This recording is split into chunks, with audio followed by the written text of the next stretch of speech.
Okay, first a heads up, I'm using a different keystroke recorder over here. It's on the left-hand top side right here. So if you're looking for that. The other one was a little bit too much in the way and it was annoying and it wasn't really working quite right. So I kind of like this one. We'll try this one for a few videos and see how that works out. Okay, so now we're going to talk about the channel box, which is this part over here. And it's a little bit different than Maya. Maya, it has one as well, and this one has some distinctions that I'll point out. There's other apps that have them, and but Maya is the one that comes to mind more readily to me because it's the one that seems to match as closely to this as other stuff that I've seen. All right, so up to now, if we want to move this cube, let's say on the Y, we would either drag it, right, or we would go grab on the Y2 or whatever. So now, if you notice up here, it changed this location to 2 on the Y. But this is an exact location. It's not additive like it is when we do it numerically. So let's go back to 0. Just click on, I can just click on that, right, and then enter and it'll go back to 0. Alright, so if I go grab on the Y1, it goes to 1. If I go grab on the Y1, it goes to 2, because I just did it twice and it just keeps going. It's additive.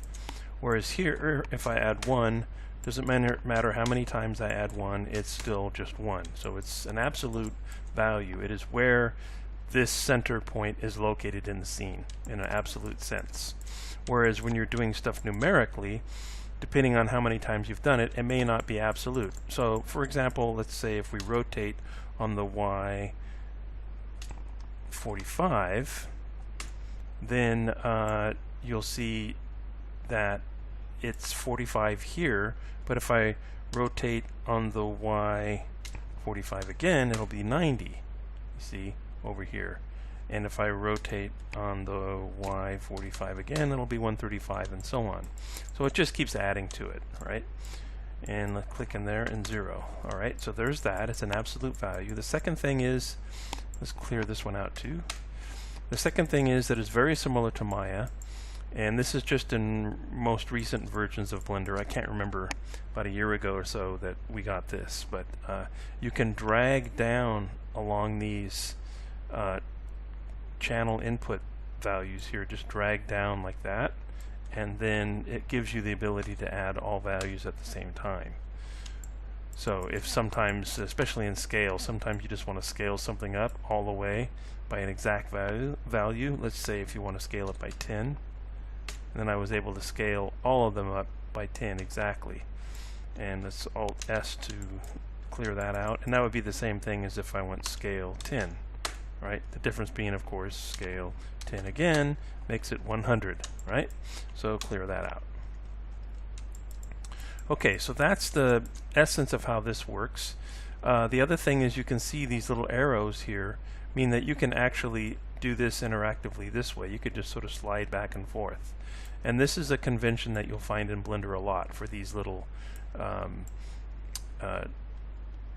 fields here. I guess they're called fields, right? These little input fields, right? You can just drag, left mouse drag and slide and adjust these values. So you can do it somewhat interactively and you know, intuitively if you want to do it that way. Some people kind of prefer to play with those sliders, right? So now I'm going to go Alt S, R, and G to clear all that out. Okay, so as you can see, there's locks here on the right. This means you can lock down any one of these channels. Basically, they're called channels, like the X and Y and Z channel. So let's lock down the X and the Z, and now we can only move it on the Y.